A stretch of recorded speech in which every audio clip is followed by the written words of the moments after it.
예, 우리 같이 인사 나누겠습니다. 일주일 동안 애쓰셨습니다. 예, 은혜 받고 돌아갑시다. 네, 이 시간에는 창세기 21장 1절부터 7절 말씀까지 읽었습니다. 은혜 받을 말씀의 제목은 여호와께서 말씀하신 대로입니다. 여호와께서 말씀하신 대로. 아브라함은 하나님께로부터 복의 근원이 될 것이라는 약속을 받은 사람입니다. 그리고 창세기 15장을 보면 하나님께서 아브라함에게 하늘의 별을 보라 그러시더니 아브라함의 자손들이 하늘의 별과 같이 많아질 거라고 약속하셨습니다.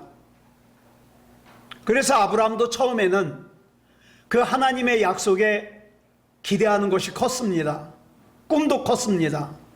그런데 시간이 지나 나이를 먹으면서 아브라함의 마음속에 무슨 생각이 드느냐? 하나님의 약속이 이루어질 가능성이 점점 희박하구나. 그와 함께 아브라함의 꿈도, 아브라함의 기대도 점점 작아졌습니다. 여러분 생각해 보세요. 아브라함의 자손이 하늘의 별과 같이 또 바닷가의 모래같이 많아지려면 적어도 먼저 뭐가 이루어져야 됩니까? 아들을 하나라도 낳아야 되잖아요. 아들을 하나라도 낳아야 하늘의 별과 같이 되든지 바닷가의 모래같이 되든지 할 거 아닙니까? 그런데 하나님께서 아들을 주시겠다고 약속하신 지 이미 11년이 지나서 아브라함의 나이가 86세예요. 그래도 남자 나이 86세면 애 낳을 수 있겠죠. 문제는 사라의 나이가 76세예요. 이건 불가능하죠. 그런데 만약에 누군가가 아브라함에게 아브라함 할아버지 기도 제목이 있습니까? 그러면 아브라함이 뭐라고 대답할까요? 있지요. 뭡니까? 아들 낳는 겁니다. 자, 그러면서 나이 86세의 할아버지와 76세의 할머니가 아들 낳을 수 있도록 기도 좀 해달라고 기도를 부탁하면 사람들이 어떻게 생각하겠어요?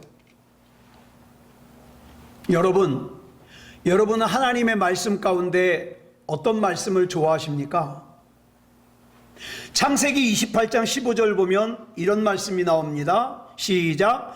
내가 너와 함께 있어 내가 어디로 가든지 너를 지키며. 저는 이 말씀 참 좋아해요. 예. 또 그 다음에 보면 뭐라 그랬습니까? 시작. 내가 내게 허락한 것을 다 이루기까지 너를 떠나지 아니하리라. 저는 이 말씀이 너무 좋아요. 여호수아 1장 9절에 보면 이런 말씀도 나와요. 시작. 내가 어디로 가든지 내 하나님 여호와가 너와 함께 하느니라. 아멘. 정말 좋아해요. 시편 121편 5절로 6절을 보면 이렇게 말씀하고 있어요. 시작. 여호와는 너를 지키시는 이시라. 여호와께서 내 오른쪽에서 내 그늘이 되시나니 낮에 해가 너를 상하게 하지 아니하며 밤에 달도 너를 해치지 아니하리로다. 아멘. 너무 좋아하는 말씀이에요. 이사야 43장 1절에 보면 여러분 잘 아시는 말씀 나오죠? 시작. 너는 두려워하지 말라. 내가 너를 구속하였고 내가 너를 지명하여 불렀나니 너는 내 것이라. 저 이 말씀도 굉장히 좋아해요. 그 다음에 이어지는 이사야 43장 2절을 보면 더 좋아해요. 시작. 내가 물 가운데로 지날 때에 내가 너와 함께 할 것이라. 강을 건널 때에 물이 너를 침몰하지 못할 것이며 내가 불 가운데로 지날 때에 타지도 아니할 것이요 불꽃이 너를 사르지도 못하리니. 제가 굉장히 좋아하는 말씀이에요. 이런 말씀은요 제가 읽기만 해도 힘이 나요. 그런데 하나님께서 이 좋은 말씀들로 우리에게 약속을 하시고 또 저와 여러분은 이 약속을 받았는데 근데 문제가 있어요. 저와 여러분의 삶에 왜 여전히 염려가 있을까요? 불안할까요? 두려움이 있을까요? 둘 중에 하나입니다. 하나는 하나님의 말씀이 거짓말이기 때문이거나, 아니면 내가 생각하기에 이 하나님의 말씀이 나에게 이루어지는 것이 불가능하다고 생각하는 불신앙 때문이에요. 둘 중에 하나예요. 네. 자, 여러분이 만약에 염려하고 불안해하고 두려워하고 걱정하고 있다면 둘 중에 어느 겁니까? 하나님의 말씀이 거짓말이에요? 아니면 이건 안 이루어져, 믿을 수가 없어, 그러고 있습니까? 하나님의 약속이 거짓말이기 때문에, 또 하나님의 약속을 신뢰하지 못하기 때문에 둘 중에 어느 거냐 이 말이에요. 본문에 나오는 아브라함은 하나님의 약속을 믿지 못해서 인간의 방법으로 이스마엘이라는 아들을 낳았습니다. 여러분 생각해 보세요. 비록 사라의 몸종인 하갈을 통하여 낳은 아들이긴 하지만 86에 낳았어요. 얼마나 이쁠까요? 저 뒤에 서윤이 보면은요, 너무 이뻐요. 발 뒤꿈치를 보면요, 계란 같아요. 동글동글해가지고 그냥 붙잡고 있으면 세상 근심이 다 녹는 것 같아요. 그런데 86살에 아기를 낳았어요. 얼마나 이쁠까요? 눈에 넣어도 아프지 않을 것 같아요. 그래서 아브라함이 이스마엘에게 마음을 다 빼앗겼습니다. 그리고 하나님께서는 그 상태로 13년을 놔두셨어요.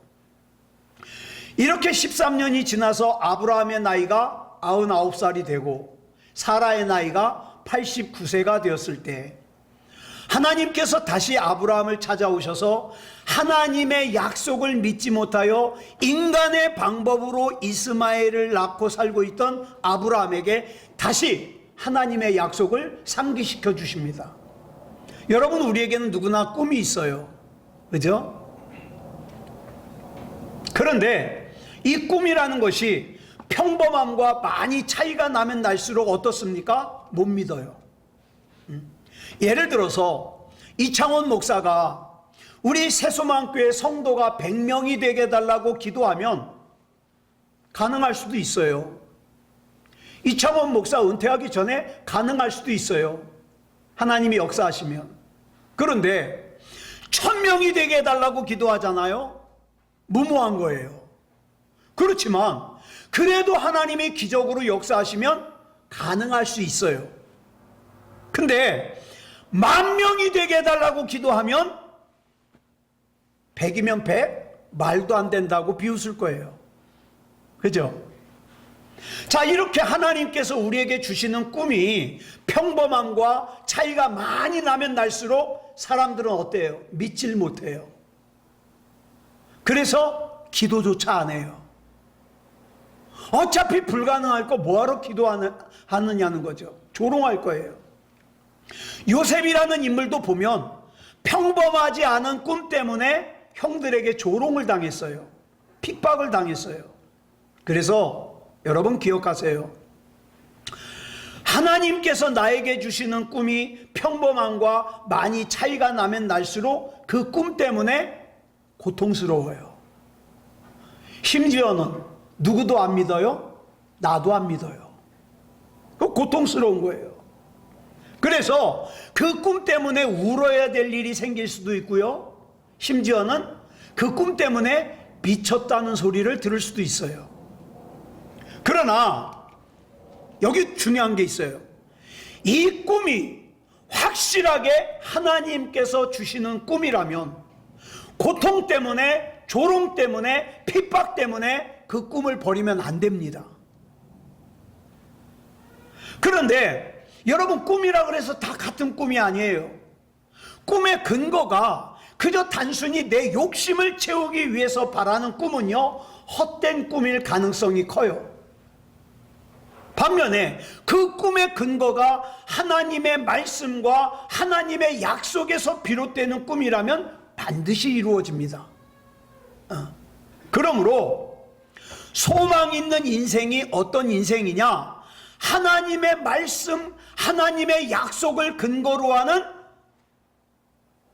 하나님의 약속에 내 인생을 맡기는 인생이냐 이 말이죠. 자, 오늘 본문 1절 보겠습니다. 같이 읽겠습니다. 시작. 여호와께서 말씀하신 대로 사라를 돌보셨고 여호와께서 말씀하신 대로 사라에게 행하셨으므로. 자, 여기 말씀 가운데 중요한 말씀이 뭔 것 같아요? 중요한 말씀. 여호와께서 말씀하신 대로예요. 무슨 말이냐 하면 아브라함의 나이가 99살이고 사라의 나이가 89인데도 불구하고 이들이 이삭을 낳을 수 있었던 이유가 뭐냐? 하나님께서 이미 그렇게 하시겠다고 24년 전에 약속하셨거든요.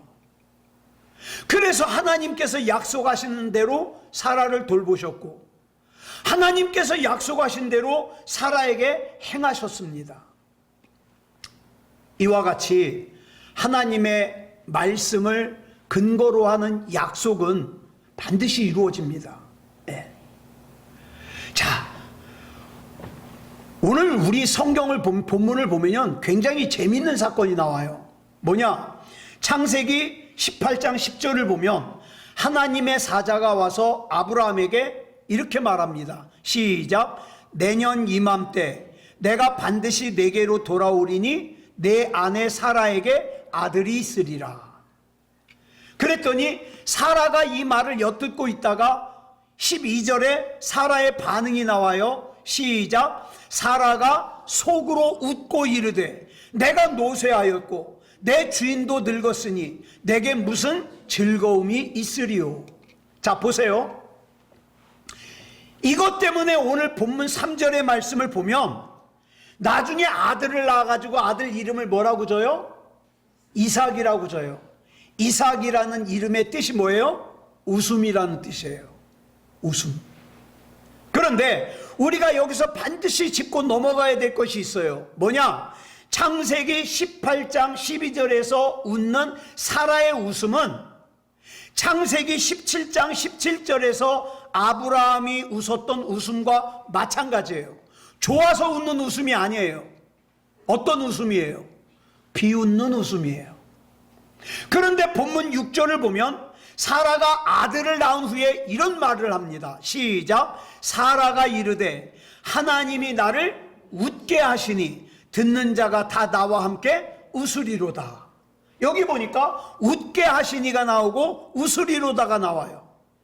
이 두 웃음이 같은 웃음이 아니에요. 앞에 나오는 웃음, 웃게 하시니는요, 창세기 18장 12절에서 나왔던 사라가 웃었던 비웃는 웃음이에요. 아니, 내 나이가 몇 살인데 애를 낳아? 어이가 없어서 피식 웃는 거예요. 불가능한 자기의 한계 때문에 웃은 거예요. 그런데 뒤에 나오는 웃으리로다의 웃음은 진짜 기뻐서 웃는 웃음이에요. 불가능할 줄 알았던 하나님의 약속이 이루어지니까 기쁜 거예요. 나는 불가능할 줄 알고 하나님 앞에 기도하면서도 사실은 체념했었는데, 하지만 하나님의 약속의 말씀을 끝까지 붙들고 기도하는 인생은 진짜 기쁜 기쁨의 웃음을 웃을 수 있다, 이 말씀이죠. 마가복음 10장을 보면 예수님께서 제자들과 대화를 나누시는 내용이 나와요. 제자들이 예수님께 물었어요. 예수님, 천국에는 어떤 사람이 갑니까? 여러분, 지금은 부자들이 욕을 먹지만 예수님 당시의 개념으로 보면 부자들은요, 하나님께 복을 받아서 부자가 됐다고 생각해요. 복을 받아서. 그래서 이 부자들은 하나님께 복을 받아서 부자가 된 사람이니까 이렇게 하나님께 복을 받은 부자들이라면 당연히 천국에 들어갈 수 있을 거라고 생각했어요. 그런데 예수님께서 마가복음 10장 25절에서 이렇게 말씀하셔요. 시작. 낙타가 바늘귀로 나가는 것이 부자가 하나님의 나라에 들어가는 것보다 쉬우니라 하시니. 자, 낙타가 바늘귀로 들어가는 것이 부자가 천국에 들어가는 것보다 쉽대요. 가능하다는 말이에요? 불가능하다는 말이에요? 이건 불가능한 거예요. 그래서 제자들이 깜짝 놀라면서 26절에서 예수님께 물어요. 아유, 그러면 하나님의 나라에는 어떤 사람이 갑니까? 천국에는 어떤 사람이 갑니까? 그랬더니 예수님께서 마태복음 19장 26절에서 이렇게 대답하십니다. 시작. 예수께서 그들을 보시며 이르시되 사람으로는 할 수 없으나 하나님으로서는 다 하실 수 있나이다. 무슨 뜻입니까? 여러분, 이 말씀 사람들이 굉장히 오해하는 말씀이에요. 부자가 되면 천국에 가기 힘들다고 생각해요. 그래서 가난하면 천국에 갈 수 있다고 생각해요. 그런 말씀 아니에요. 이 말씀을 좀 더 깊이 묵상해 보면 그런 뜻이 아니에요. 너희가 하나님의 복을 받은 사람이라고 생각하는 그 부자들도 천국에 들어가는 것이 낙타가 바늘귀로 들어가는 것보다 더 어렵다, 이 뜻이에요. 그러니까 너희는 더 말할 것도 없다, 이 뜻이에요. 부자가 천국에 가기 힘들다는 말이 아니라. 자, 그러면서 이 말씀 뒤에 덧붙이기를 뭐라고 덧붙입니까? 빨간색만 시작. 사람으로는 할 수 없으나 하나님으로서는 다 하실 수 있느니라. 즉, 인간이 천국에 들어가는 것이 인간에게는 불가능한 거예요. 저와 여러분의 노력과 저와 여러분의 공로로는 불가능한 일이에요. 부모가 자식을 아무리 사랑해도 부모의 노력으로는 안 돼요. 그러나 하나님께서는 하실 수 있다, 이 말씀이에요. 이런 이야기들은 성경 도처에 나와요. 열왕기하 7장에 보면 아람 왕이 이스라엘을 쳐들어와 가지고 사마리아 성을 포위했어요. 이 아람 왕의 작전이 뭐냐? 이렇게 우리는 포위만 하고 있으면 자연스럽게 저 성 안에 식량과 물이 떨어질 것이고, 그러면 그냥 자기 발로 손들고 나올 거야, 항복할 거야, 이거예요. 이 아람 왕의 작전이 들어맞았어요. 마침내 성 안에 먹을 것이 떨어졌어요. 물이 떨어졌어요. 굶어 죽는 사람들이 나오기 시작해요. 그런데 열왕기하 7장 1절을 보니까 하나님의 선지자인 엘리사가 말도 안 되는 말을 하는 거예요. 같이 읽겠습니다. 시작. 엘리사가 이르되 여호와의 말씀을 들을지어다. 여호와께서 이르시되 내일 이맘때에 사마리아 성문에서 고운 밀가루 한 스아를 한 세겔로 매매하고 보리 두 스아를 한 세겔로 매매하리라 하셨느니라. 이 말은 무슨 뜻이냐면, 내일 이맘때에는 옛날 평상시에 아람 나라가 쳐들어오기 전보다 식량이 더 쌀 거다, 이 말이에요. 그런데 이때의 상황이 얼마나 심각한 상황이냐? 열왕기하 6장 25절을 보니까 설명이 나와요. 나귀 머리 하나에 얼마에 팔려요? 은 80세겔. 비둘기똥 4분의 1갑에 은 5세겔. 근데 여기 나오는 이 비둘기똥에 대해서 신학자들이 의견이 나눠져요. 뭐냐? 이 비둘기똥은 실제로 연료로 쓰기 위한 진짜 비둘기똥이다 라고 얘기하는 사람과, 아니다, 아주 질이 낮은 맛대가리 없는 콩을 비둘기똥이라고 불렀다, 이렇게 의견을 해요. 근데 중요하지 않아요. 진짜 비둘기똥이든 아니면 맛대가리 없는 콩이든 하여튼 어떻게 해요? 그 하찮은 것이 그것도 한 갑이 아니에요. 4분의 1갑에 5세겔을 냈어요. 그만큼 기근이 심하다. 그래서 기록에 보면, 이 당시 기록에 보면 어떤 기록이 있느냐? 두 집이 상의를 해요. 우리 두 집 식구가 다 배고파 죽을 수 없잖아. 그러니까 오늘은 네 집 아이 하나 잡아먹고 내일은 우리 집 아이 잡아먹자. 그래가지고 이 집 애를 잡아먹었어요. 이 집 애를 잡아가지고 두 집이 나눠 먹었어요.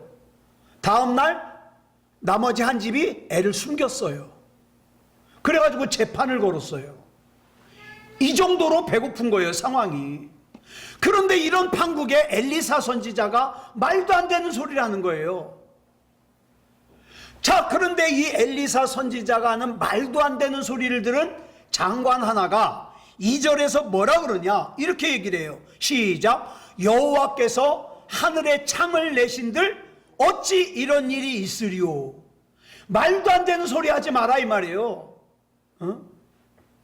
지금 나귀 대가리 하나가 80세겔인데 어떻게 그렇게 식량값이 떨어지겠냐.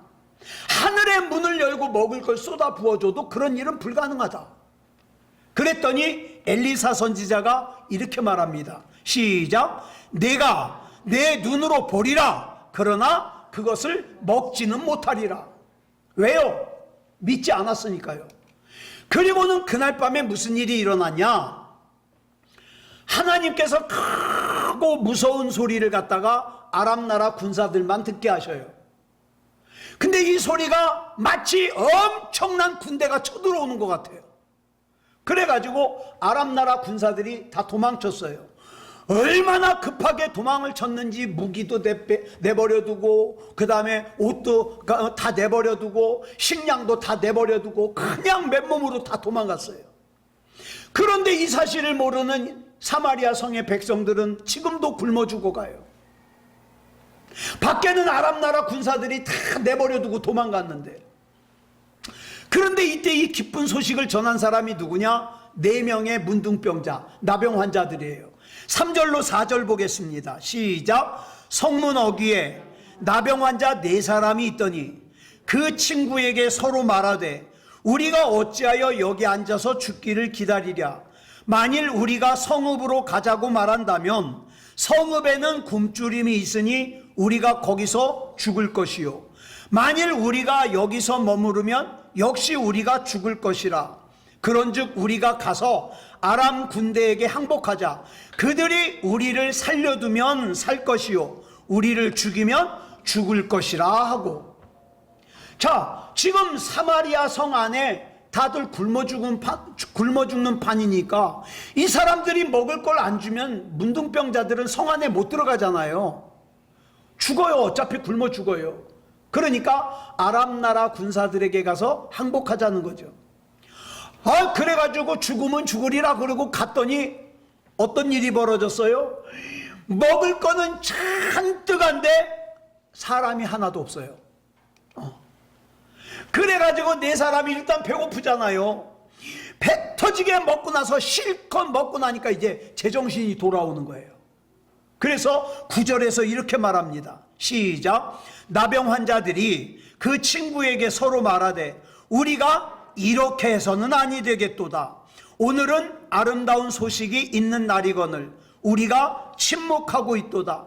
만일 밝은 아침까지 기다리면 벌이 우리에게 미칠지니 이제 떠나 왕궁에 가서 알리자 하고.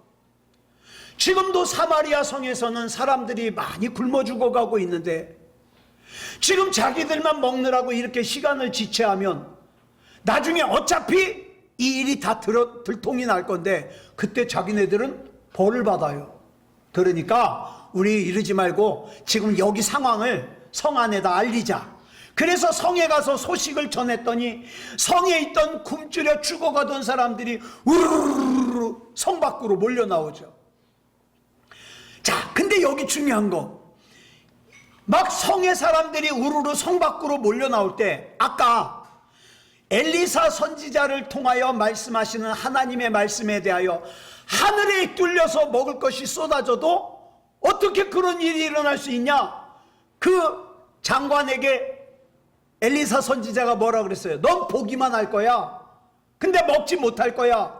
그랬는데 그 장관이 어떻게 됐을까요? 17절 보겠습니다. 시작. 왕이 그의 손에 의지하였던 그의 장관을 세워 성문을 지키게 하였더니 백성이 성문에서 그를 밟음에 하나님의 사람의 말대로 죽었으니 곧 왕이 내려왔을 때에 그가 말한 대로라.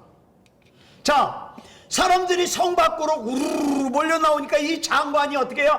자, 질서를 지키시오. 차례대로 질서를 지키시오. 그러니까 그 장관을 밀어버리고 밟아버린 거예요. 그걸 밟혀 죽었어요. 엘리사 선지자의 말대로 먹을 걸 보긴 봤지만 먹지 못하고 죽었어요. 여러분, 여기서 중요한 게 있어요. 저는 민수기 14장 28절 말씀 굉장히 중요하게 여겨요. 여러분들에게 많이 강조한 말씀이죠. 하나님께서 이스라엘 백성에게 이렇게 말씀하셔요. 시작. 그들에게 이르기를 여호와의 말씀에 내 삶을 두고 맹세하노라. 너희 말이 내 귀에 들린 대로 내가 너희에게 행하리니. 얼마나 중요한 말씀이었으면 하나님께서 하나님 자신의 삶을 두고 맹세하셨을까요? 그 중요한 말씀이 뭐예요? 너희들이 하는 말이 내 귀에 들린 대로 내가 그대로 할 거야. 여러분, 우리가 어려움을 만났을 때 하기 쉬운 말이 뭐예요? 원망하는 말, 불평하는 말. 에이, 교회 안 가. 교회 가도 소용없어. 아유, 교회 열심히 가고 신앙생활 열심히 해도 힘든걸? 너 지금 그런 말 했냐? 틀린 대로 행하셔요. 그런 일은 죽었다 깨나도 있을 수 없는 일이야. 광야에서 자기를 메뚜기라고 비유했던 이스라엘 백성들이 어떻게 해요? 출애굽 1세대가 광야에서 다 죽어요. 반면에 아니야, 쟤네는 하나님이 없어. 우리에겐 하나님이 있어요. 그러니까 우리는 가면 저들은 우리 밥이야. 이렇게 말했던 여호수아와 갈렙만 들어가요. 아무리 수많은 부정적인 조건들이 나를 에워싸고 둘러싸고 있어도 하나님께서 된다 그러면 되는 거예요. 그러면 이런 기적이 일어나는 근거가 뭐라고요? 아까 본문 1절에서 여호와께서 말씀하신 대로예요. 여호와께서 말씀하신 대로. 그래서 저와 여러분이 생명을 걸고 하나님의 말씀을 붙드는 거예요. 저와 여러분이 오늘 이 시간에도 하나님의 말씀을 나누는 이유가 뭡니까? 여러분이 그동안 전혀 듣지 못했던 특별한 이야기를 듣기 위해서입니까? 아니요, 그런 거 없어요. 다 들었던 얘기예요. 제가 이제 우리 세수만교에서 30년 목회를 하니까 여러분 같은 본문 아마 여러 번씩 다 들었을 거예요. 그러니까 새로운 얘기를 들으려고 한다? 그런 일 없어요. 다 들었던 얘기예요. 그럼에도 불구하고 이 말씀을 나누는 이유는 이 말씀에 하나님의 진리가 있고 하나님의 약속이 있기 때문이에요. 그러므로 하나님의 말씀과 하나님의 약속에 내 인생을 맡기면 반드시 승리합니다. 그런 의미에서 저는 세상에서 제일 쉬운 것도 신앙생활이고 제일 어려운 것도 신앙생활이라고 생각해요. 무슨 말이냐? 신앙생활을 제일 쉽다고 생각하는 이유는 하나님의 약속의 말씀만 붙들면 되기 때문이에요. 그런 반면에 제일 어렵다고 생각하는 이유는 우리가 그렇게 하나님의 약속의 말씀을 붙드는 과정에서 때로는 내가 일반적으로 생각하는 상식과 다른 약속을 주실 때가 있어요. 그럴 때 내 생각, 내 방법, 내 판단 내려놓고 하나님의 약속의 말씀을 붙잡아야 되는데 이게 어렵거든요. 그래서 어렵다는 거예요. 그렇기 때문에 사람으로는 할 수 없으되 하나님으로서는 다 할 수 있다는 사실을 저와 여러분이 믿고 하나님의 약속을 신뢰할 때 그 사람은 신앙생활이 쉬워요. 제가 목회를 하면서 붙드는 말씀이 있습니다. 뭐냐? 에스겔서 37장 10절 말씀이에요. 같이 읽어볼까요? 시작. 이에 내가 그 명령대로 대언하였더니 생기가 그들에게 들어가매 그들이 곧 살아나서 일어나 서는데 극히 큰 군대더라. 여러분 잘 아시다시피 여러분의 목사 이창원 목사는 능력 없어요. 한없이 약해요. 부족해요. 그러나 제가 할 수 있는 거 하나는 있어요. 하나님이 주신 말씀대로 대언하는 건 할 수 있어요. 그래서 저는 하나님의 말씀을, 하나님의 약속을 대언하기만 하면 됩니다. 그 외에 저는 아무 능력 없어요. 하나님의 명령대로 대언하기만 하면 하나님의 생기가 저와 여러분 속에, 하나님의 말씀을 듣는 저와 여러분 속에 들어가서 마치 마른 뼈와 같이 죽어가던 인생과 영혼이 살아서 하나님의 큰 군대가 되듯이 저는 하나님께서 저와 여러분에게 능력 주실 걸 믿습니다. 근데 이 과정에서 내가 해야 될 일과 하나님이 하셔야 될 일을 잘 구분해야 돼요. 신명기 11장 29절을 보면 이런 말씀이 나와요. 시작. 너는 그리심산에서 축복을 선포하고 에발산에서 저주를 선포하라. 이 그리심산은 뭐냐면 굉장히 나무가 우거진 산이에요. 반면에 에발산은요, 민둥산이에요. 그래서 이 두 산이 상징하는 게 뭐냐? 그리심산은 축복을 상징하고 에발산은 저주를 상징해요. 자, 하나님께서는 이창원 목사에게, 이창원 목사야, 목회하면서 듣기 좋은 말만 해라, 축복만 선포해라, 그러지 않았어요. 하나님의 말씀대로 살지 못할 때에 겪어야 되는 저주도 선포해야 돼요. 그게 제 사명이에요. 그렇기 때문에 저는요, 여러분들이 듣기 좋아하는 말만 할 수 없어요. 때로는 듣기 불편해도 해야 돼요. 그 말씀도 선포해야 돼요. 요나서 3장 2절을 보니까 이렇게 말씀하고 있어요. 시작. 일어나 저 큰 성읍 니느웨로 가서 내가 내게 명한 바를 그들에게 선포하라 하신지라. 이 말씀을 보면 하나님께서는요, 니느웨에 가서 요나에게 뭐하라 그랬어요? 선포하라 그랬어요. 니느웨 백성들을 설득하라고 그러지 않았어요. 저는 이 말씀을 붙잡아요. 여러분, 저는 여러분들을 설득할 능력이 없어요. 여러분을 설득시킬 능력이 없어요. 그런데 제가 하는 건 뭡니까? 듣든지 아니 듣든지 선포는 할 수 있어요. 여러분, 구원받을 만한 믿음이 돼야 됩니다. 반드시. 예? 여러분, 교회 다니는 걸로 그치지 말고 반드시 생명책에 이름이 기록돼야 됩니다. 하나님이 인정하시는 믿음이어야 됩니다. 듣든지 아니 듣든지.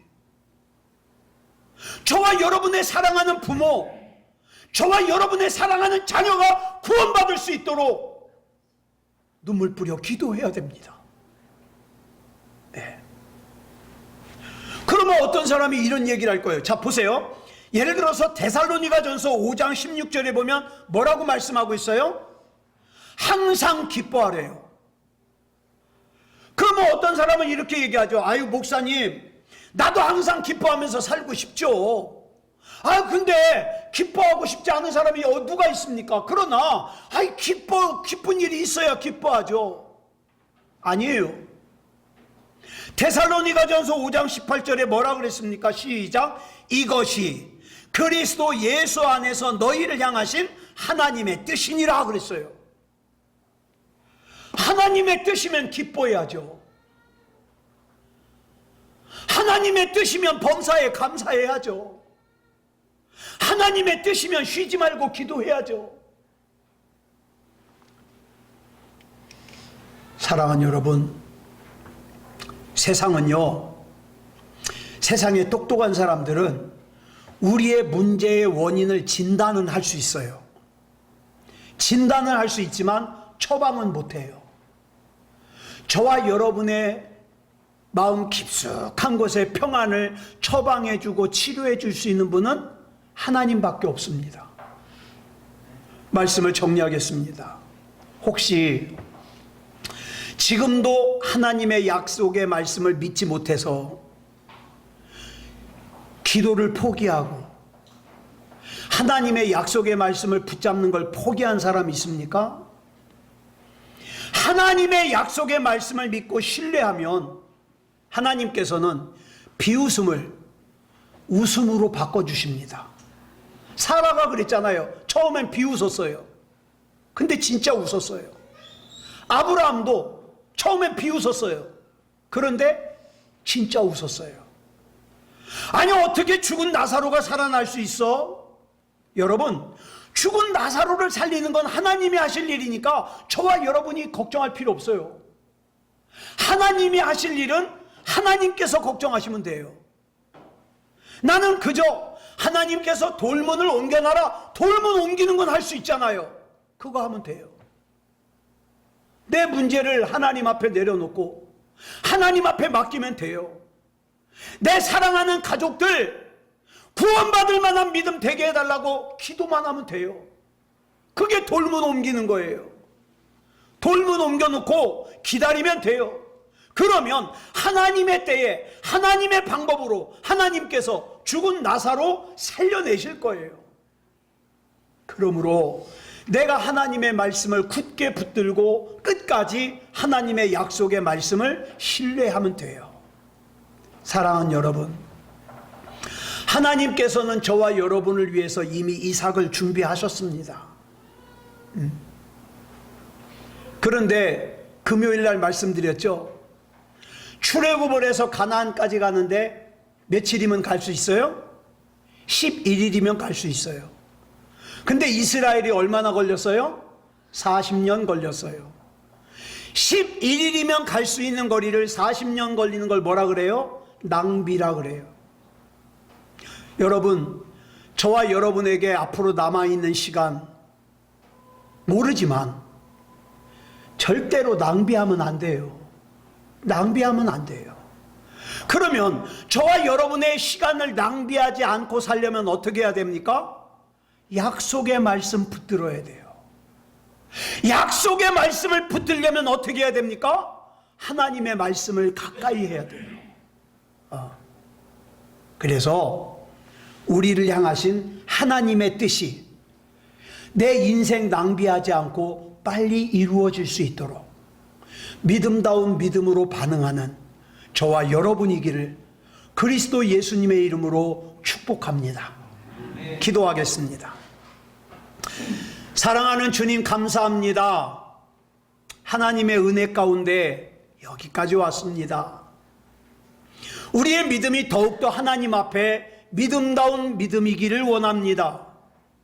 오늘 본문에서 여호와 하나님께서 약속하신 대로 사라를 돌보셨고 사라에게 약속을 지켜주셨음을 믿습니다. 우리에게도 하나님의 약속을 주시고 우리는 그 약속을 신뢰하고 하나님께서 하나님의 때에 하나님의 방법으로 이루어 주시옵소서. 사랑하는 주님, 흔들리지 아니하고 넘어지지 아니하고 낙심하지 아니하고 하나님 앞에 믿음다운 믿음으로 서서 우리 인생이 간증이 될 수 있는 놀라운 은혜와 역사가 있어지게 해 주시옵소서. 모든 것을 우리 주님 앞에 맡겨드리오며 그리스도 예수님의 이름으로 감사하며 기도드려 싸움나이다. 아멘.